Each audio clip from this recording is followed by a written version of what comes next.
নমস্কার বন্ধুরা, টেকনিক্যাল তথ্য ইউটিউব চ্যানেলে আপনাদের সবাইকে স্বাগতম। তো বন্ধুরা, আজকে টপিক হলো, আপনি কি চান আপনার গ্যালারি এরকমভাবে শো করে? এই যে দেখতে পাচ্ছেন আমার গ্যালারিটি এভাবে আপনার শো।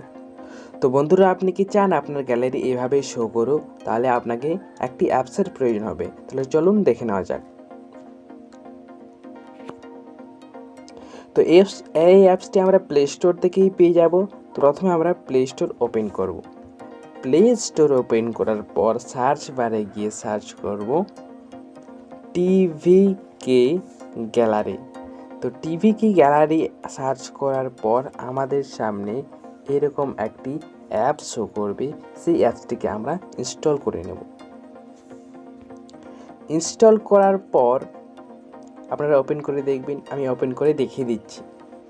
দেখুন, এইভাবে এই গ্যালারিতে শো করছে। এই যে দেখতে পাচ্ছেন এখানে 3D, এটির দ্বারা আপনি এটিকে চেঞ্জ করতে পারেন।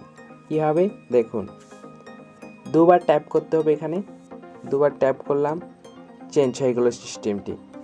আবার দুবার ট্যাপ করলাম, আবার অন্য সিস্টেমে চলতে থাকছে। তাহলে এইরকম যদি আপনার গ্যালারিটি আপনি শো করতে চান, তাহলে বন্ধুরা আপনি এই অ্যাপসটি ডাউনলোড করে নিতে পারেন। তো বন্ধুরা, আজকের ভিডিওটি ভালো লাগলে অবশ্যই সাবস্ক্রাইব করে যাবেন, তার সাথে বেল আইকনটি প্রেস করে যাবেন, যাতে আবার নতুন নতুন ভিডিও আপনাদের কাছে খুব সহজেই পৌঁছে যায়। তো বন্ধুরা, ধন্যবাদ।